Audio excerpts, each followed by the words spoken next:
ভূমিদস্যু আর সন্ত্রাসীদের অভয়ারণ্যে পরিণত হয়েছে সীতাকুণ্ডের সলিমপুর জঙ্গল। দখল নিয়ন্ত্রণ নিয়ে চলমান সংঘর্ষ এবং খুনের ঘটনা ঘটছে অহরহ। 2 দিন আগেও দুই বাহিনীর সংঘর্ষে একজন নিহত হন। বিস্তারিত একে আজাদের রিপোর্টে। সীতাকুণ্ড উপজেলার জঙ্গল সলিমপুর 2 দশক ধরে অবৈধভাবে পাহাড় কেটে এখানে বসতি স্থাপন করা হয়েছে, যার নিয়ন্ত্রণ নিতে সন্ত্রাসী গ্রুপের মধ্যে চলছে ব্যাপক সংঘর্ষ। রাজনৈতিক পট পরিবর্তনের পর বড় আকার ধারণ করেছে এই সংঘর্ষ।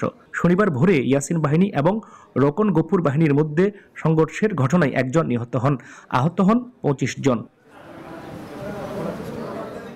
স্থানীয়রা জানান, প্রায় 1 বছর ধরে এলাকায় এই সংঘর্ষ এবং খুন চলতে থাকলেও প্রশাসনও যেন অসহায়। এদিকে রোববার সংবাদ সংগ্রহ করতে গিয়ে লোহারপুর এলাকায় হামলার শিকার হন এখন টেলিভিশনের 2 সাংবাদিক। তাদের জিনিসপত্রও সন্ত্রাসীরা ছিনতাই করে নেয়।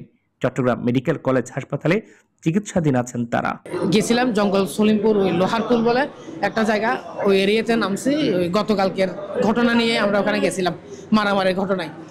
জাস্ট আমরা নেমে ওখানে যে দোকানপাট ভাঙছে, যারা ক্ষতিগ্রস্ত হয়েছে ওদের ইন্টারভিউ নিচ্ছিলাম, ফুটেজ নিচ্ছিলাম। ওই সময় আমাদেরকে অতর্কিতভাবে 2 সিএনজিতে করে লোক এসে আমাদেরকে প্রচুর মারধর করে, আমার ক্যামেরা কেড়ে নেয়।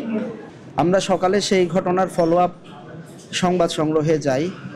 ছিন্নমূল এলাকায় যাওয়ার পরেই অতর্কিতভাবে আক্রমণ শুরু হয়। এদিকে হামলাকারীদের দ্রুত আইনের আওতায় আনার দাবি সিটি মেয়রের।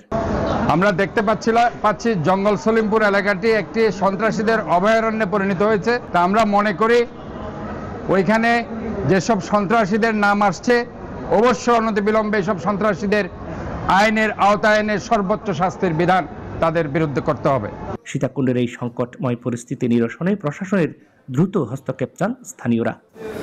একে আজাদ, নাগরিক, চট্টগ্রাম।